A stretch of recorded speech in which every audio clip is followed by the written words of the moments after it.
Good day, gentlemen. So we have a 2000 Mazda Miata and it is throwing a P0705 code.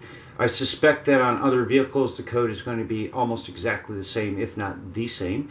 So the problem with this is a neutral safety switch, possibly in conjunction with another switch, right? There's two of them.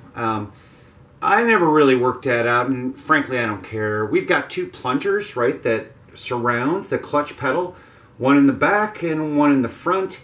And to be honest with you, anything that's mechanical like that plunges, you know, back, forth, I can't even imagine how many times these things have been depressed.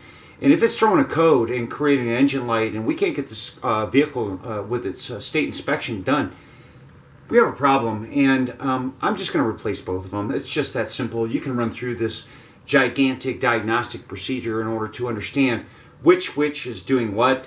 Frankly, I don't care. Both of them are getting out. I didn't mention it in some of the clips that are coming up, but we're in it for about 60 bucks, you know, something like that, almost nothing. And it's typical of this car. It just doesn't cost a lot to run it. So before I even begin this project, let me recommend a little bit of Jack Daniels, right? As you watch what I'm about to do. Get you a little Coke going here, right? Pour yourself a little drinky drink and enjoy the show. All right, there's our check engine light. Let's check it out and see what's going on.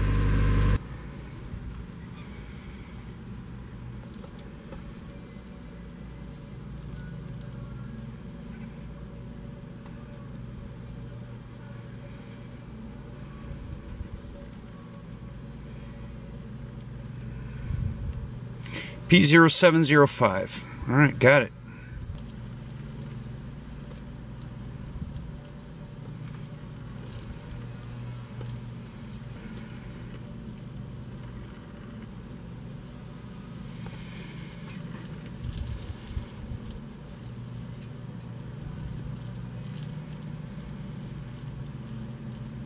All right, P0705.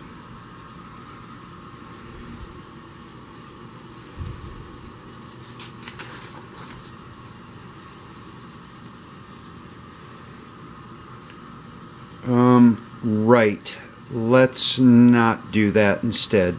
All right, well, at least it tells us that the neutral switch input circuit is malfunctioning. So let's take a look at that. Okay, this one's called a switch clutch. This one's called a switch. One goes in front of the pedal, one goes behind the pedal. The kid and I at the parts house at Mazda were talking about it.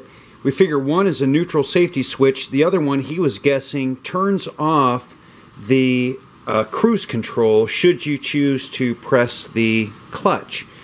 Who knows? I'm replacing both of them. This mechanical action that we got going here and this mechanical action going here. Who knows through the life of this vehicle how many times those things have plunged. And I just simply want to replace them both. I don't want to diagnose both. It's just both of them are getting replaced. Well, there's the clutch. There's one switch, and there's the second switch. So better get to work here and figure out what is exactly going to take to get those things out of here. All right, this is the old one, this is the new. This whole business, the way I got it out is that I took this long needle nose and reached up and grabbed the wire here. To my absolute astonishment, there was no keeper, no lock, no anything. If you've ever dealt with these wires, right, you know that they always lock these things in. All I did was gently grab it with the long needle nose and worked it out, and it popped right out. This whole apparatus screws into a fixed bracket and a welded nut, right? So I think one thing to pay really close attention to is the set on this nut right here. Because you need, I counted threads, right? So it's right around in here is where the new one is going to be ultimately set when everything is tightened up, and then I just slip the wire back in. Yeah, the right side of my rib cage is never going to be the same.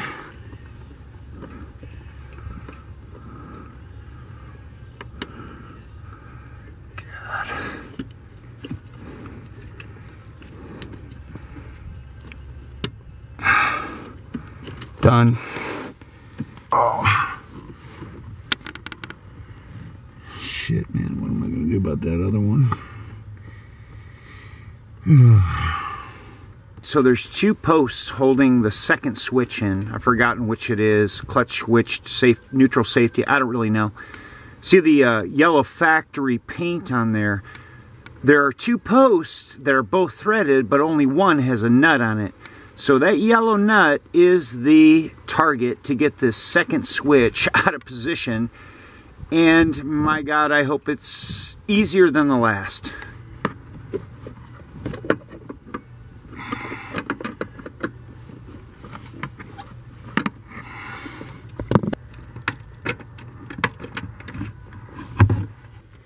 All right, we've got the switch.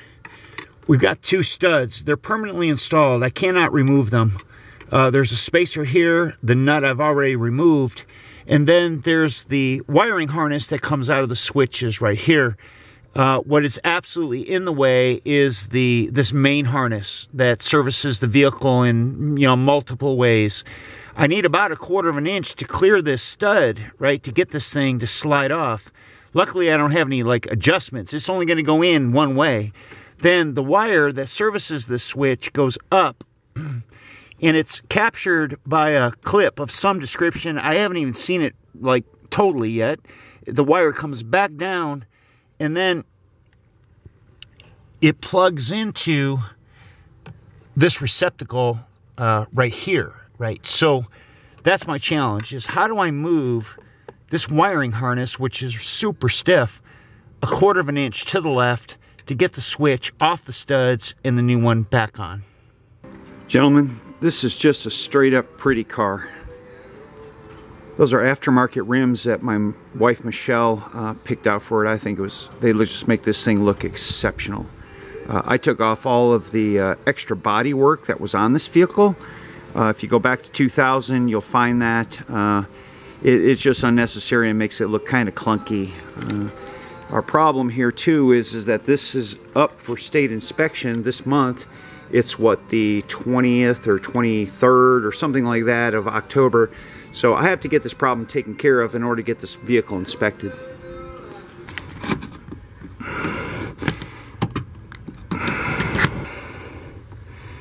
Okay, now what?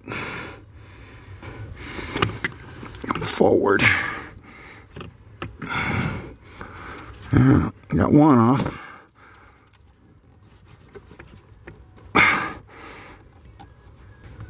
Almost. God. That's like that thing is... That wiring harness is putting so much pressure on that stud. Put the camera away and get two hands on it.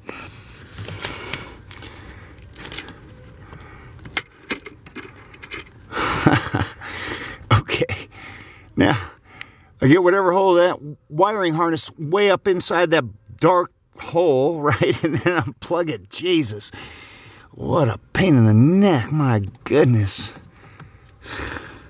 So the screwdriver is turning out to be the most useful darn thing on this whole project. So yeah, you just poke it up in there and pry the loom that's holding this wire up. Right now, let's take a look at this plug, because it is absolutely retained by, can you guys see that? I don't know.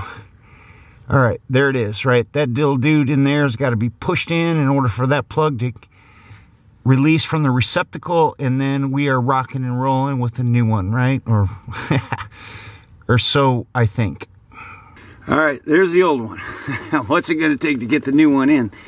A little help from this little bitty screwdriver to release that catch, and a little bit of yoga moves, and out she came. So thank goodness my wife needs to use this car tomorrow. So here goes for the installation. This spacer here was left over from the old part, and I was under the assumption that I would just simply slide the new plastic sensor over it. But check it out, they're already there. Right? So that's why the darn thing won't go on, is because I'm putting a spacer on a spacer. So get rid of this thing, right? Just put it on like that. Bye. All right, let's make sure we know what we're talking about with regard to spacers. Okay, so this is a true spacer. This goes on the front. or toward the rear of the vehicle, right? That goes on the front bolt, and you can see how thick it is, right? Whereas with the old part, you can see there's no metal in these holes anymore, right? And that's where these little things, these little bushings were, right? So the new part is fully configured with those metal pieces, right? And in combination with this spacer. So that's all we need. I've pulled all the old junk that like popped out of the old, old switch, and now I'm going to put this spacer on. I'm going to put this switch on with those metal bushings in it, and I'm done. Well, it's easy when you figure it out, right? So there it is, right? That's the new switch going in. I got to put the nut back on. I've got to get this recaptured and then plug this thing in and test drive it. New switches are in. The wire's been captured. I've got to plug in. And if I work the clutch, I see two plungers moving in and I guess doing their job that they're meant to do, right? So, of course, I got to test drive this thing. All right, so I've always maintained that in order to fix something, you need to understand at least 80% of it in order to get it handled. I understood about 60 or 70%, and then my education on this situation rose dramatically. So, that all being said, switch is in, we're going to test drive it. So this is a manual transmission. In order to start this thing, you got to get the clutch in order for it to start. Hey, it started, right? Both those switches, or one of them, or whatever, right? It controls whether or not this vehicle starts. Let's go for a test drive. It's a manual, right? So I'm not going to be able to hold this camera. I'll get going and then we'll tune in again. Starting to get dark out. I hope you guys can see what I'm doing. Just coming down my alley here. Got a clear dashboard, no engine light on. Car feels normal. Right? No big deal there. Get out on the street and see what happens. I don't expect anything dramatic to occur that I haven't already planned for, which is do not come on engine light. Need to get this thing inspected.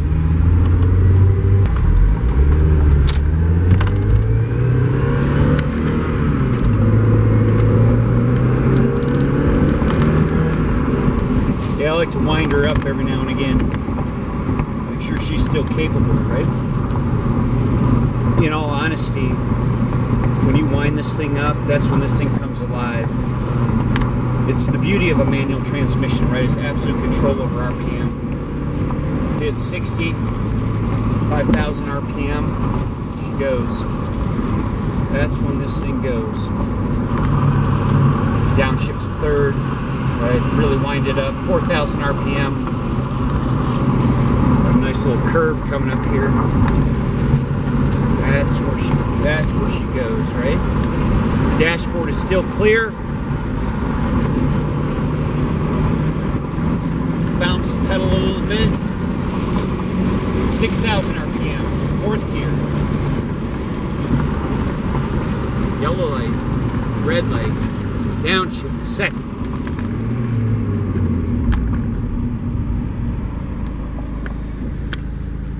Do a U-E here.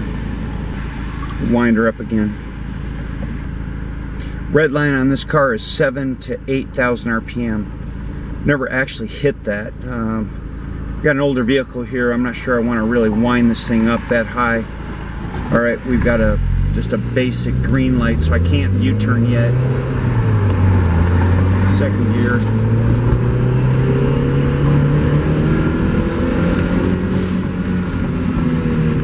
Nice little U-E here. Car coming. Another car. Wait my turn. First gear, another car. Ready to go. I can't light the wick on this thing really. Plus I got a red light coming up here, so we'll just ease up to it. Second gear. My daughter was just learning to drive. We picked a vehicle for her. It was actually a manual transmission. It's actually a nice little car. I don't even remember what it was. Foreign model, but it had a manual transmission. Oh, she boo-hooed. She just boo-hooed. First gear, second gear. This thing really goes. It's like it's on rails. 5,000 RPM, 60 miles an hour. Leave it third, right? Keep it alive. A nice little curve coming up. Leave it third. We're at 4,500 RPM. Straightaway coming up. Wind her up again. Fourth gear.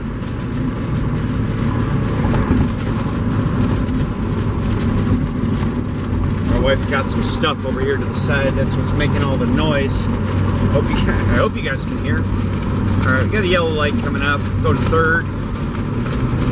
Make sure nobody's behind me, like bumper hitching me. Second, ease up to this light. So she was just devastated that we bought this car that was a manual transmission. She was just afraid of it, right? And within a day or two, oh, guess who was so happy to have a manual transmission, because that set her apart. Nobody else of her friends knew how to do that. She loved it, and ever since, she has always known how to handle a manual transmission, no problem. She'll get into this thing and go, oh, I love it, right? So that's how Daddy knows best. All right, guys, thanks for watching. Be sure and give me a thumbs up and subscribe. Bye-bye.